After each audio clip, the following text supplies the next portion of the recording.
Christian rock station, 89.7 Power FM.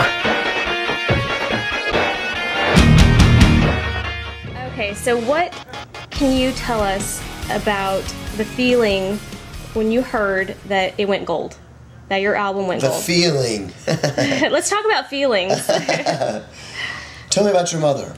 Yeah, I was very excited. Of course, I knew it was headed that way because I keep up with all the charts. But getting a gold record is thrilling and exciting, and the fact that it went gold so fast was honestly, it was a big shock to me. When the record came out and it started doing so well.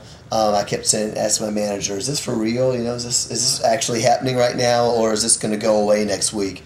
And so I'm probably the last person to believe our success.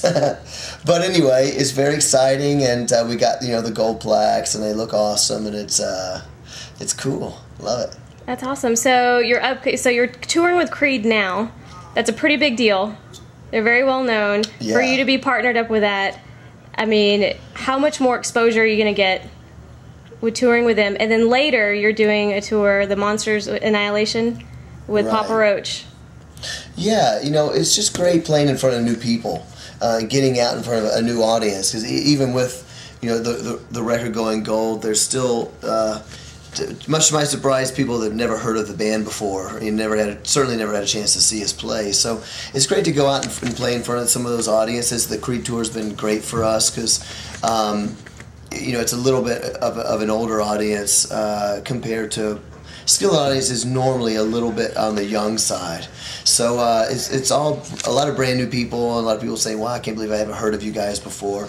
Playing with Papa Roach, same thing. It's just going to be good to get out there, play in front of new people, and have a great time. Do something that we've never done before, and get to kind of go out into a lot of dark places and be a light. I get really excited about that. That's kind of what I feel my life is a little bit called to. So that's pretty cool. Nice.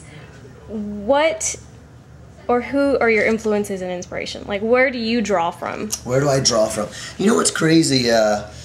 This sounds cheesy, but it's really true. I draw a lot of inspiration from our fans.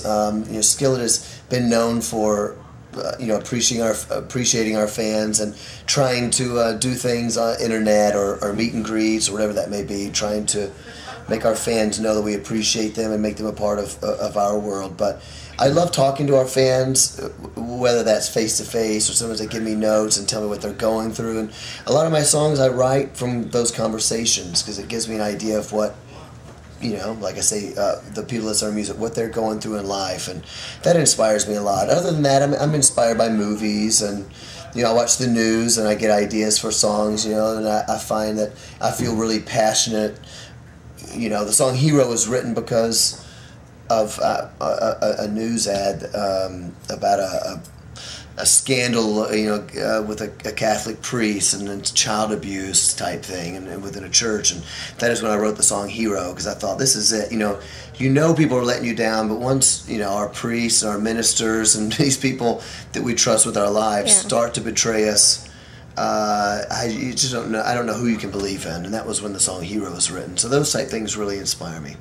Awesome. Now, what would you say after you perform, and people who've heard of you, people who haven't heard of you, what do you want to leave the audience with? Like, do you want them to think that y'all are like talented musicians, amazing lyricists, right. like great performers? Like, what do you? Like, what message or what do you want them to take away? I know what you mean. I will say for Skillet, there's definitely a coexisting thing within me. Number one, I always tell people, sometimes these questions come down to people want to know, for you, is it more about Jesus or is it more about rock and roll? A lot of people want to know that sort of thing. And I'm always very unapologetic about saying to people, look, it's about both, because I don't want to be a cheesy version of something cool the world has, like, well, they're not really as cool as, Creed, or they're not as cool as Papa Roach or Linkin Park, but they're the Jesus version. They're like the Diet Coke of soda. So I don't want to be Diet Coke, you know what I mean? I want to be Dr. Pepper. I said that because it's my favorite, and we're in Texas. And we're in Texas. That's exactly right. Good choice. Thank you. 23 flavors and all. Yeah. But it's always been important to me because I grew up listening to Christian music.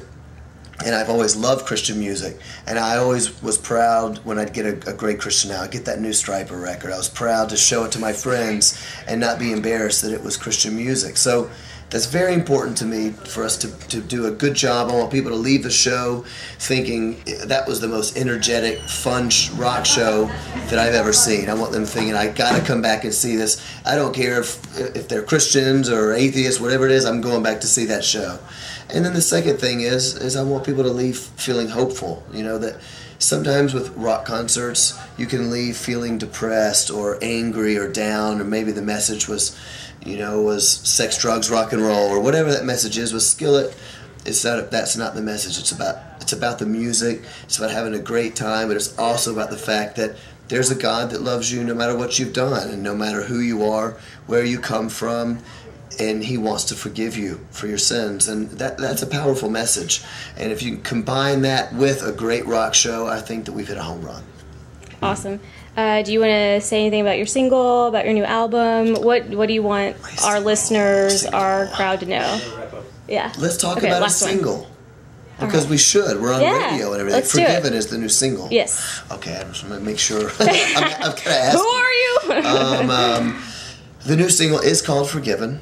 And in fact, I have a tattoo that says Forgiven. You want to see it on camera? Yes. Nice. Yeah, I'm not a big tattoo guy, but I had a shirt years ago that said Forgiven on it, and I loved it because it wasn't cheesy. You know, sometimes Christian t-shirts can be a little on the cheesy side or cliche, and people don't really know what you're trying to say and they get annoyed. I had a shirt, all it said was Forgiven, and it was such a great statement because I think everybody wants to be forgiven, and people would ask me about it. So I thought about 5 years ago, someday I want to write a song called Forgiven. I just got to wait for the right story. And so that this time around, I started working on this song. It was about running to other things before you run to God with your problems. You know, when God says not to have any other gods before Him, and we think, okay, what exactly does that mean? Well, that means when you're having a bad day and you're running to all these other people, or you're running to all these other things in your life to meet fulfillment, that you have gods before the one God. So that was what the song Forgiven was all about, and I'm excited about it because it's a worshipful song. It's the most worshipful song that we've written in several years, and I feel like, you know, I've gotten Twitters and emails from people saying that song freed them, you know, in depression, and it's helped liberate them in their life with God. So I think that that's going to happen with the song. So I'm glad that that you're playing it.